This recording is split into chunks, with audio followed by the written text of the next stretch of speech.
here. Answer me! Why are you doing this? What do you intend to achieve with all these things you're doing? Why?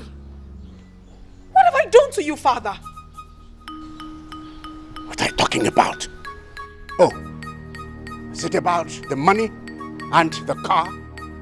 Why should you still continue to enjoy such privileges from me, knowing that you're no longer my daughter? I am not talking about your car. Neither am I talking about the money. Because I know full well that I can survive without any of your financial assistance.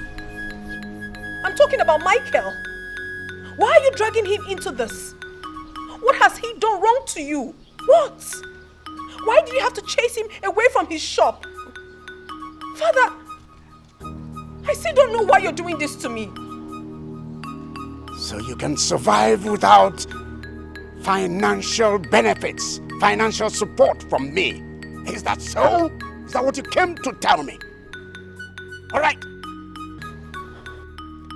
As for that idiot you call Michael, he is the reason for your coming to challenge your father now. And he is the reason you're about to destroy your life. That young man took something from me and will not relent until I run him out.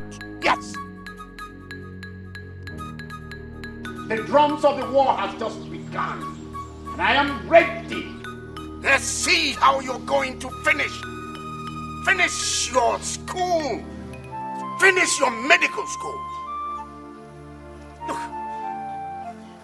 you had to open your leg, and you got pregnant.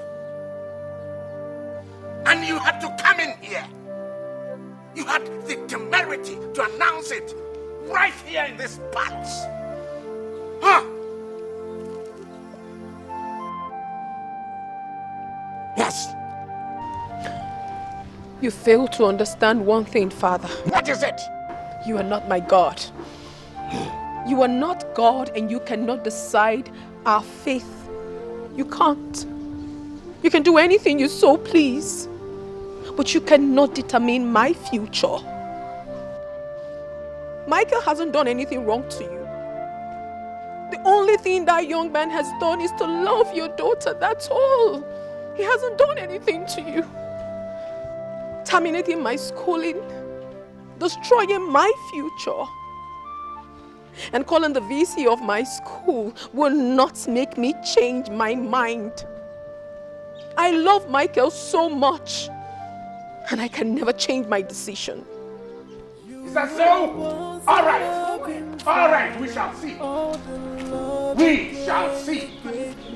What happened to you? You know where you are? This is Nollywood Pictures TV.